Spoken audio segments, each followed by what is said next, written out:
మామూలుగా ఎవళ్ళైనా ఇంట్లో శుభకార్యం అయితే మేకప్ వేసుకుంటా తయారైతుంటారు. బీరువాలో ఉన్న గొలుసులు, కమ్మలు, బుట్టలు తీసి తగిలించుకొని షానొద్దుల తర్వాత పెట్టుకున్నాం కదా, ఎట్లున్నానో చెప్పమని ఇంటోళ్ళను ఒకటికి 2 మాటలు అడిగి మురిసిపోతుంటారు. కానీ ఒక ఆమె ఒక తప్పు చేసి పోలీసులకు దొరికితే వాళ్ళు స్టేషన్కు రమ్మని పిలిచిర్రట. ఇక ఆమె ఆగురి సార్ నేను మేకప్ వేసుకుంటున్నా అని అన్నదట. మరి పోలీసు వాళ్ళు రమ్మంటే మేకప్ వేసుకొని పోయిన గా ఈ గ్రవంతరాలు ఎవల్లో మీరే చూడుర్రి. ఓ అభిమానిని బలిమీటికి జీవి తీసిన కేసులా శాండిల్వుడ్ హీరో దర్శన్ ఇంకా వాళ్ళ రెండో ఇంటి ఆమె పవిత్ర అరెస్ట్ అయ్యిర్రు అని మొన్ననే చెప్పుకున్నాం కదా. ఇక కేసు పంచాది ఇంకా నడుస్తూనే ఉన్నది.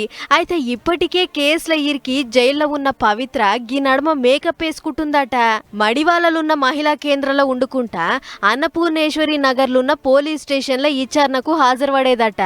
అట్లా ఆమెను విచారణకు తీసుకొద్దామని పోలీసులు ఎప్పుడు పోయినా పవిత్ర మేడం అప్పుడే మేకప్ తో చాలా పవిత్రంగా ఉన్నట్లు కనిపించేదట. పెదవులకు లిప్స్టిక్ రుద్దుకొని ముఖానికి పౌడర్ అద్దుకొని సూన్మాలు గీన్మాలు ఊసుకొని సుందరంగా అవుపడ్డదట. అది చూసిన పోలీసులు ఓరాక్కో ఇదెక్కడ కథరో జైల్లో వండుకుంటా మేకప్ కూడా వేసుకుంటారా అని పరిశాన్ అయ్యిర్రట. గీ ముచ్చట అటు ఇటు పోయి పోలీస్ పెద్ద సార్లకు ఎరికైతే వాళ్ళు మస్తు గరం అయ్యిర్రట. స్టేషన్లో మేకప్ వేసుకునే సామాన్ ఆమెకు ఎవరు తెచ్చి ఇచ్చిర్రో ఎమ్మటే చెప్పాలి అని అన్నారట. అయితే ఆమెకు పోలీసులే మేకప్ సామాన్ ఇచ్చిర్రు అని అటు దిక్కు సోషల్ మీడియాలో పూట్ అవుతుందట. పవిత్ర కోసం ఒక లేడీ ఎస్ఐని పెట్టిర్రు. గా పోలీస్ ఆమెనే పవిత్రకు మేకప్ సామాన్ తెచ్చిస్తుందేమో అని నెట్టన్నలు తిట్టిపోస్తుర్రట. ఇక ఇదిట్లుంటే అటు పవిత్రకు సౌందర్య జగదీష్ అనేటాయన 2 కోట్ల రూపాయలు ఇచ్చిండట.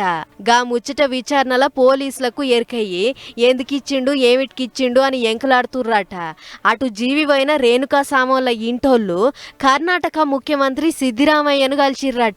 మా కొడుకు జీవి పోయింది కాబట్టి మా కోడలకు ఏదైనా సర్కార్ కొలువియుర్రి సార్ అని అడిగిర్రట. చూడుర్రి ఒక హీరో చేసిన ఉద్దారకం జయంగా ఎంతమంది బతుకులు ఆగమైనయో అని అంటుర్రు గీ ముచ్చటిన్నోళ్ళు.